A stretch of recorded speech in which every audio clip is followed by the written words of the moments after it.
まあ、今日のこういうディスカッションももちろんそうなんですけど、お互いにまず話をして、お互いが何を大事にしていて、何に感動していてっていうのを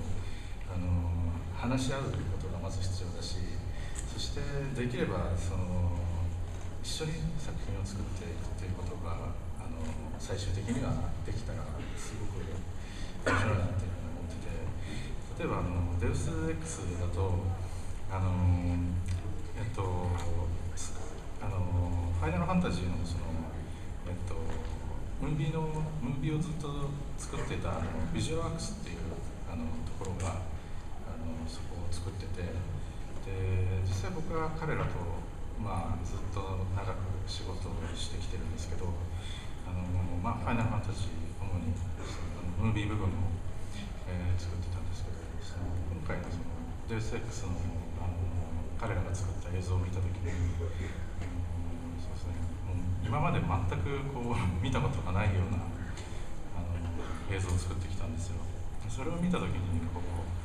なんていうかすごくいろんなことを考えたんですね。でやっぱり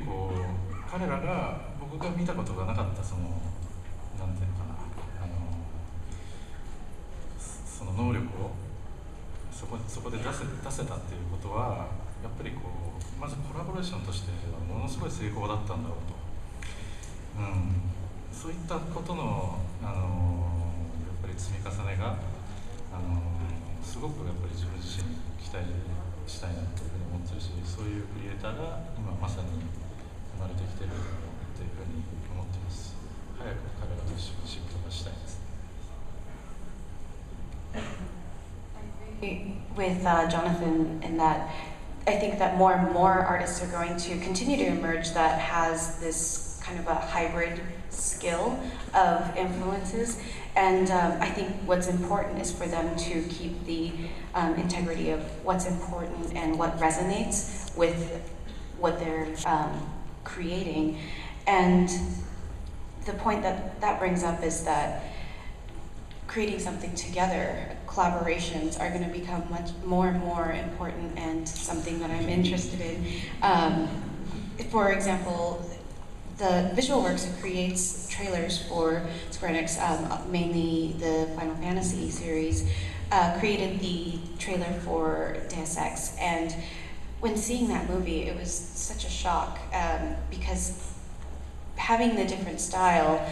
it really drew out their talents to a whole new level, and seeing that really was impactful and influenced me, and it really made me want to pursue collaborations, whenever possible. I mean, it seems that both of you obviously kept a close eye on the distinct styles of the respective regions. I'm curious, are any of the titles that you're representing here today have had any influence on each other? What is it that you find engaging about the other's work? Jonathan, let's start with you. Well, I mean, I think I might answer it a little more kind of generally speaking in terms of Japanese video games and whatnot. I mean, it's always been one of my main influences, their art and their aesthetics and stuff like that. I've never been afraid to say it. I think if you look at the art style of Human Revolution, Deus Ex Human Revolution, it's highly influenced by, Metal Gear and stuff like that. I've always been a huge fan, and I think it's some of the real best art in our industry. And if I go to the Final Fantasies and then Kami Kokurio's work and stuff like that, well, obviously something that I think that I strive to do is to have like very beautiful female characters in my games, and I think the Japanese do it so well. We might, here in the West, we might do it kind of well on paper, but sometimes in the games, they're kind of like, they're like, ooh, and now we're starting to play games where we can sleep with them, like Mass Effect. I'd much rather have, female characters from Final Fantasies or, I don't know, Soul Calibur to sleep with. Right? So I think in terms of female characters, yeah, there's like, I always look at Japanese games for that. But me personally, as an artist, I mean, it's just the whole Japanese culture, really. You know, Akira, Ghost in the Shell, and the Metal Gear Solid. They're so big. They're so part of my foundation as an artist, and is what I try to create in the games that I do, and I think it shows in Human Revolution. And that's when also, you know, Simon was talking about visual works and the trailer that they did for us. And we already straight from the get-go, we were talking the same language because, and Visual Works was quite surprised to see how much of I guess of Japanese aesthetic influences were in our designs, you know, straight from the get-go. And a lot of people, you know, once they knew that we were acquired by Square Enix, now they're like, oh, you know, did they ask you to do this or that, or you know, is the design of this character or whatever, does it come from a request from Square Enix? And I'm like, no, not at all. All these designs were done prior to Square Enix acquiring us. But what's interesting though is then they acquired us, and then when we started collaborating, we were already all on the same page, talking the same language, the same artistic language, because of these very high influences that I have from the games. Yeah.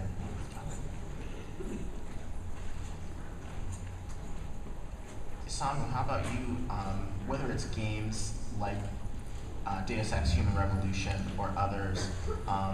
what specifically is it about the Western games that you admire, that you respond to?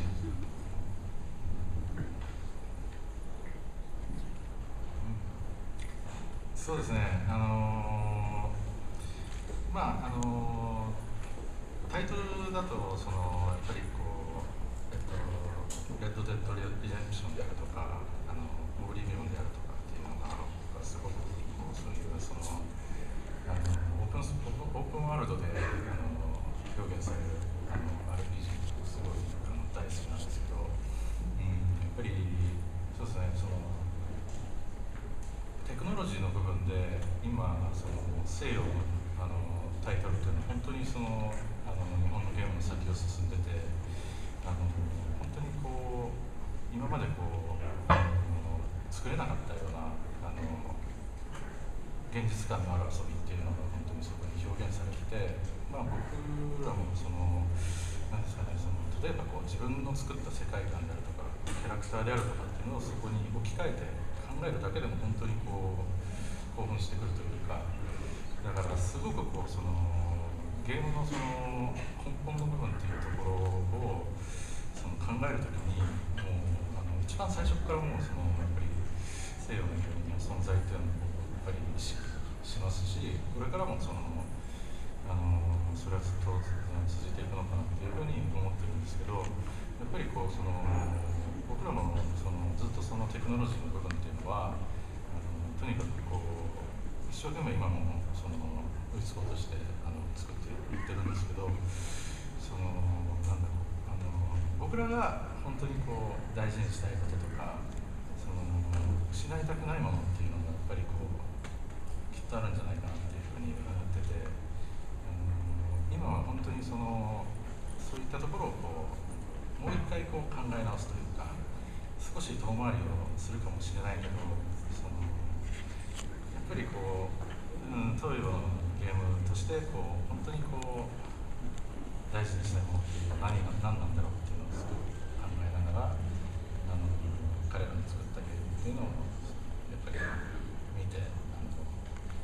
くのかなというふうに思ってます。For him personally, even outside of art itself, but games that are open world, that like Red Dead Redemption, just the technology in creating a realistic environment and how you can play and explore goes above and beyond what Japanese games have done at this point. And I think that the pursuit of that sort of technology is extremely important, and the core idea of gaming and what it means should be reassessed and something that the Eastern developers really need to consider and think about. And I think that that's always going to be a very strong influence for us from here on out to consider. Very provocative. we have a surprise for you guys coming up. Before we do that, I think we have time to take a couple of questions from the audience. So if we could bring up the house lights a bit, and I believe behind the projector there should be a microphone or someone with a microphone, and perhaps we can take some questions from the audience. And we ask, the only thing we ask is that you keep the questions focused on the art direction in these two games. We can't be giving away any of the information you might really want to know.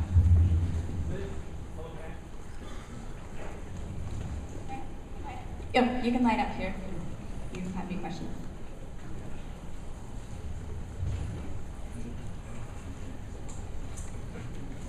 My question is for Isamu-san. I noticed that in 13 and 13-2, the allusions to Norse mythology are like screaming at you. So I wanted to ask, how did you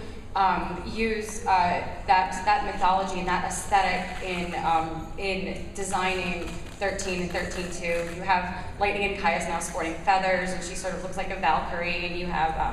Odin and Valhalla. So how did you utilize that?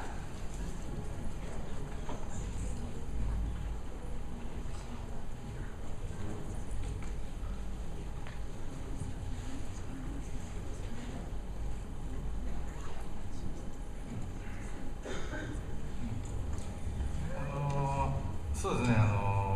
影響は非常に強く受けてると思いますね。13の、ファイナルファンタジー13のキャラクターデザインをしているその野村の方から、今回そのライトニングのデザインは僕の方に任されたんですけど、そうですね、最初はその割とこう自由に書いてくれっていう風な感じで、その僕の方でかなりこういろいろ、これは最終的にはこういうそのバルキリーのようなデザインになったんですけど、すごくいろんなデザインを最初起こしたんですよ。例えばこうチャイナドレスみたいなものであるとか、もっとこう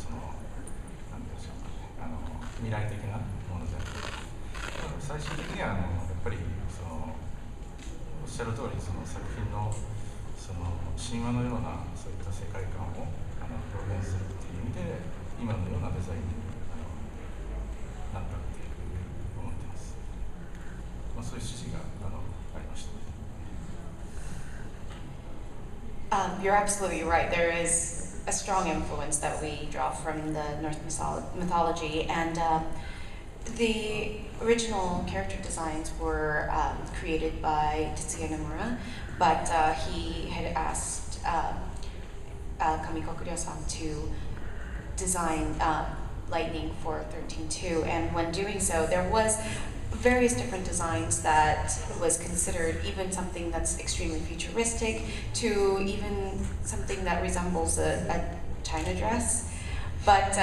in the end, we wanted to stick to the core of what lies in the story and the characters of 13 and 13-2, and we reverted to a Norse mythology-influenced outfit like Valkyrie. Thank you. Excellent. Next question.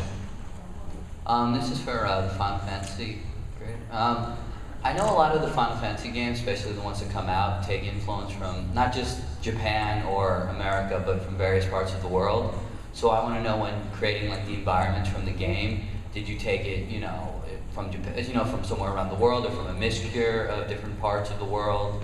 like to make that unique style?13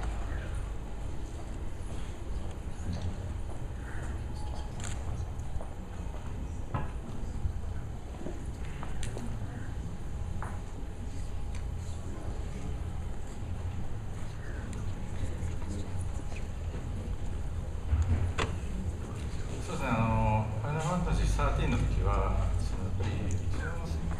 その時の世界の自然地形を作る時に